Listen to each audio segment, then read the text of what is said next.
ನಮಸ್ಕಾರ ಸ್ನೇಹಿತರೆ, RK YouTube ಚಾನಲ್ಗೆ ನಿಮಗೆಲ್ಲರಿಗೂ ಸ್ವಾಗತ. ಇತ್ತೀಚಿನ ಪೆಟ್ರೋಲ್ ಬಂಕ್ಗಳಲ್ಲಿ E20, E85, E100 ಅನ್ನೋ ಹೆಸರುಗಳನ್ನು ನೋಡಿರ್ಬೋದು.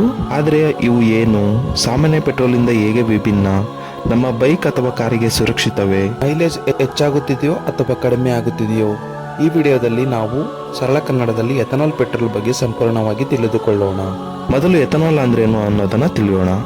ಎಥನಾಲ್ ಒಂದು ರೀತಿಯ ಆಲ್ಕೋಹಾಲ್ ಫ್ಯೂಯಲ್. ಇದನ್ನು ಮುಖ್ಯವಾಗಿ ಕಬ್ಬು, ಜೋಳ, ಧಾನ್ಯಗಳಿಂದ ತಯಾರಿಸಲಾಗುತ್ತದೆ. ಸಾಮಾನ್ಯ ಪೆಟ್ರೋಲ್ ಭೂಗರ್ಭದ ಕ್ರೂಡ್ ಆಯಿಲ್ ಇಂದ ಬರುತ್ತದೆ.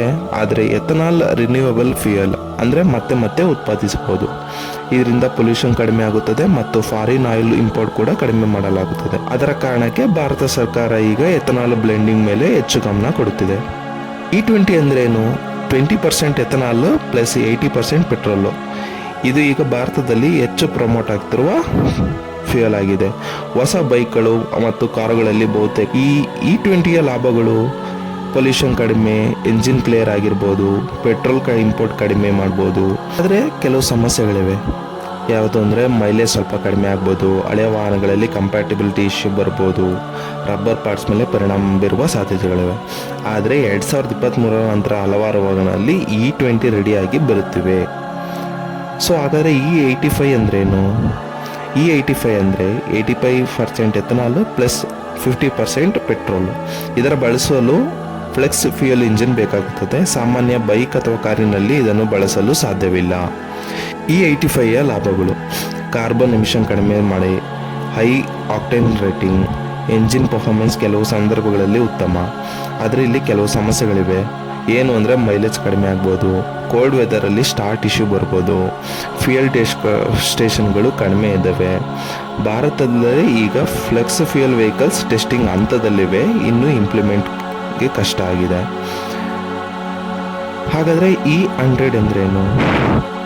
E100 ಅಂದರೆ 100% ಎಥನಾಲ್ ಫ್ಯೂಯಲ್. ಇದು ಪ್ಯೂರ್ ಎಥನಾಲ್ ಆಗಿದ್ದು ವಿಶೇಷ ಎಂಜಿನ್ ಬೇಕಾಗುತ್ತದೆ. ಬ್ರೆಜಿಲ್ ದೇಶದಲ್ಲಿ ಎಥನಾಲ್ ಯೂಸೇಜ್ ತುಂಬ ಹೆಚ್ಚು. ಅಲ್ಲಿ ಹಲವಾರು ವಾಹನಗಳು E20 ಬಳಸುತ್ತಿವೆ. ಇದರ ಲಾಭಗಳೇನೆಂದರೆ very low pollution, renewable fuel ಆಗಿರುತ್ತೆ, ಎನ್ವಿರಾನ್ಮೆಂಟ್ ಫ್ರೆಂಡ್ಲಿ. ಆದರೆ ಇಲ್ಲಿ ಡಿಸ್ಅಡ್ವಾಂಟೇಜ್ ಏನು ಅಂದರೆ ಫ್ಯೂಯಲ್ ಕನ್ಸಂಪ್ಷನ್ ಹೆಚ್ಚು, ಇಂಜಿನ್ ಮಾಡಿಫಿಕೇಶನ್ ಬೇಕಾಗುತ್ತದೆ. ಭಾರತದಲ್ಲಿ ಇದು ಇನ್ನೂ ಸಾಮಾನ್ಯವಾಗಿಲ್ಲ. ಅಂದರೆ ಇಂಪ್ಲಿಮೆಂಟ್ ಮಾಡೋದಕ್ಕೆ ಅಪ್ರೂವಲ್ ಆಗಿದೆ, ಬಟ್ ಅದನ್ನು ಇಂಪ್ಲಿಮೆಂಟ್ ಮಾಡಿ ಜನರಿಗೆ ರೀಚ್ ಆಗೋಷ್ಟೊತ್ತಿಗೆ ತುಂಬ ಟೈಮ್ ಆಗುತ್ತೆ. ಯಾವ ಫ್ಯೂಯಲ್ ಉತ್ತಮ ಅಂದರೆ ಸಾಮಾನ್ಯ ಜನರಿಗೆ E20 ಈಗ ಉತ್ತಮ ಆಪ್ಷನ್. ಫ್ಯೂಚರ್ ಟೆಕ್ನಾಲಜಿಗಾಗಿ E85 ಮತ್ತು ಫ್ಲೆಕ್ಸ್ ಫ್ಯೂಯಲ್ ವೆಹಿಕಲ್ಸ್ ಬರಬಹುದು. ಕರೆಂಟ್ಲಿ ಇಕೋ ಫ್ರೆಂಡ್ಲಿ ಫ್ಯೂಚರ್ಗೆ E100 ದೊಡ್ಡ ಪಾತ್ರ ವಹಿಸಬಹುದು. ಆದರೆ ಈಗಿನ ಪರಿಸ್ಥಿತಿಯಲ್ಲಿ ನಮ್ಮ ವೆಹಿಕಲ್ ಮ್ಯಾನ್ಯಲ್ ನೋಡಿ ಫ್ಯೂಯಲ್ ಬಳಸೋದು ಮುಖ್ಯ ಆಗಿರುತ್ತದೆ. ಸ್ನೇಹಿತರೆ, ಎಥನಾಲ್ ಫ್ಯೂಯಲ್ ಬಗ್ಗೆ ನಿಮಗೆ ಸ್ಪಷ್ಟ ಮಾಹಿತಿ ಸಿಕ್ಕಿದೆ ಅಂತ ಆಶಿಸುತ್ತೇನೆ. ನೀವು E20 ಫ್ಯೂಯಲ್ ಬಳಸಿದ್ದೀರಾ? ಮೈಲೇಜ್ ಅಥವಾ ಪರ್ಫಾರ್ಮೆನ್ಸ್ ಹೇಗಿದೆ? ಕಮೆಂಟ್ನಲ್ಲಿ ತಿಳಿಸಿ. ಈ ರೀತಿಯ ಇನ್ಫಾರ್ಮೇಟಿವ್ ವಿಡಿಯೋಗಳಿಗಾಗಿ ಚಾನಲ್ ಸಬ್ಸ್ಕ್ರೈಬ್ ಮಾಡಿ. ವಿಡಿಯೋ ಇಷ್ಟವಾದರೆ ಲೈಕ್, ಶೇರ್ ಮಾಡೋದನ್ನು ಮರೆಯಬೇಡಿ. ಧನ್ಯವಾದಗಳು.